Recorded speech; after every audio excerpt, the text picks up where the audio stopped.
অবহেলা এটাকে বলে ইংরেজিতে negligence. There is a jurisprudence of negligence worldwide. If someone commits any negligence, তার নেগলিজেন্সের জন্য দুই ধরনের আইন আছে। একটা আইন হলো কম্পেনসেশন, আর একটা আইন আমাদের দেশের পেনাল কোডে একটা বিধান আছে, এটা 304A of the penal code. এর দুইটার বাইরে বাংলাদেশের ল্যান্ডে কিংবা ওয়ার্ল্ড পার্সপেক্টিভেও আর কোনো আইনের বিধান থাকে না। তবে নেগলিজেন্স ডিটারমিন করতে গেলে there need a specific experts opinion.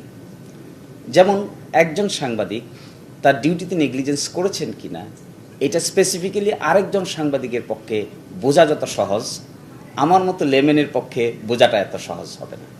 একজন ক্যামেরাম্যান একটা নেগলিজেন্স সঠিক করেছেন কিনা এটা আরেকজন এক্সপার্ট লোক যত বুঝতে পারবে, আমার মতো দুই চোখে দেখা আইনজীবী এটা এত বুঝতে পারবে না। ফলে এখানকার নেগলিজেন্স সুনির্দিষ্টভাবে আইডেন্টিফাই করতে গেলে there need an expert opinion, not layman opinion দিয়ে নেগলিজেন্স বোঝা যাবে না। কেন বলছি আমি কথাটা দেখুন। স্বাস্থ্য মন্ত্রণালয় বলেছেন তারা যে এটার পিছনে কারণ হলো বাতাসে অক্সিজেনের পরিমাণ কমে যাওয়া এবং কার্বন ডাই অক্সাইডের পরিমাণ বেড়ে যাওয়া। তাহলে সাধারণ প্রশ্ন জাগবে যে অক্সিজেন কি পরিমাণ ছিল, কার্বন ডাই অক্সাইডই বা কি পরিমাণ ছিল। That is the normal question. Second question হবে what is the standard of oxygen যেখানে একজন মানুষ বেঁচে থাকতে পারে, and what is the standard of carbon dioxide যে লেভেল হলে পরে একজন মানুষ আর সার্ভাইভ করে না। So we didn't find anything specific in the investigating report of the DG Health. That will certainly, we will go according to the law. কিন্তু আমার মনে হয় নেগলিজেন্সটা বিবেচনা করতে গেলে always we must see the degree of negligence, percentage of negligence in its whole. আপনি দেখবেন যে এখানে একটা হিউম্যানিটারিয়ান অ্যাপ্রোচ আছে। হাসপাতাল কর্তৃপক্ষ, victim পরিবার, they are working together. This is an example how to handle a situation amicably. আপনারা সবসময় দেখে এসেছেন আইনজীবী একজনের পক্ষে বলে আরেকজনের বিপক্ষে বলে।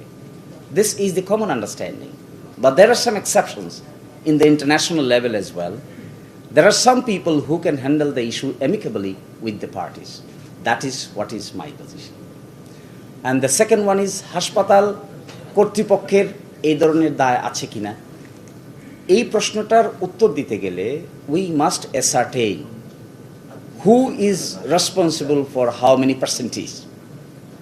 As of today আমাদের স্বাস্থ্য মন্ত্রণালয় এরকমের কোনো ফাইন্ডিং দিতে পারেনি। তারা যে কথাটা বলেছেন in general, so in general যেহেতু বলেছেন এটা তো আলাদা প্রসিডিং হবে, that proceeding will be handle separately. আমাদের দেশে স্বাস্থ্য ব্যবস্থাকে আপনাকে কম্প্রিহেন্সিভলি দেখতে হবে। কোনো পার্টিকুলার বিষয়কে পার্টিকুলারলি হ্যান্ডেল করলে you can have no solution. What should be the solution? Solution is এই ঘটনা যা ঘটেছে, এই অনাকাঙ্ক্ষিত ঘটনার জন্য আমাদের দেশে আর না ঘটে, এই জন্য কর্তৃপক্ষ একটা কথা বলেছেন। সেটা কি বলেছেন দেখেন, তদন্ত কমিটি মনে করে ভবিষ্যতে বেসরকারি হাসপাতালের নতুন লাইসেন্স প্রদানের ক্ষেত্রে সংশ্লিষ্ট হাসপাতাল পরিচালনায় ব্যবহৃত ভবন পরিদর্শনপূর্বক পরিবেশ অধিদপ্তরের পূর্বানুমতি গ্রহণ বাধ্যতামূলক হিসেবে শর্ত আরোপ করা প্রয়োজন। এটি কর্তৃপক্ষ বলছেন, ডিসিপ্লিন আনার জন্য বলছেন।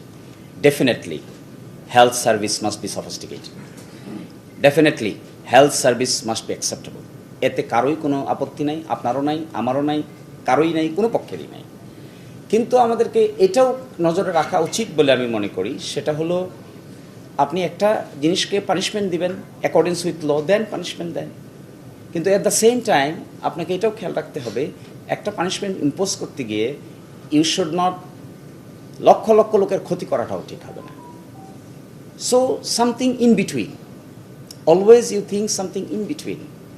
এবং এটা আমি তো আপনাদেরকে দেখালাম 10 লক্ষ লোক যে ফ্রি চিকিৎসা পাচ্ছে, এটা কি দেশের জন্য উপকার না?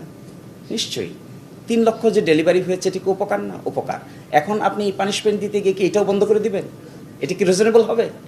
নাকি এটা রিজনেবল হবে স্পেসিফিকের জন্য স্পেসিফিক পানিশমেন্ট দিবেন, ইন জেনারেলের জন্য আপনি সার্ভিস ওপেন রাখবেন? That is our opinion. আমি আপনাদেরকে এটা বলেছি যে এই যে একটা ইনসিডেন্ট ঘটেছে, এটার জন্য সত্যিকার অর্থেই হাসপাতাল কর্তৃপক্ষ আপনাদের কাছে ক্ষমা প্রার্থী। হাসপাতাল কর্তৃপক্ষ তাদের এই আচরণ যে সঠিক না, এটা বুঝেই তো ক্ষমা প্রার্থী হয়েছে। আর আপনাদের প্রফেশনাল, আমরা তো ওকালতি করি, আমরাও প্রফেশনাল, আপনাদের কাছে কেউ যদি অ্যাপোলজি করে তাহলে আপনারা আপনাদের উদার হৃদয় দিয়ে সেই অ্যাপোলজিটা অ্যাকসেপ্ট করবেন, এটা অ্যাকসেপশন। এবং এখানে আমিও আপনার রাইভাল না, আপনিও আমাদের রাইভাল না। তো আমার অনুরোধ, আমি আপনাদের কাছে অনুরোধ করছি, it's a very cool headed অনুরোধ।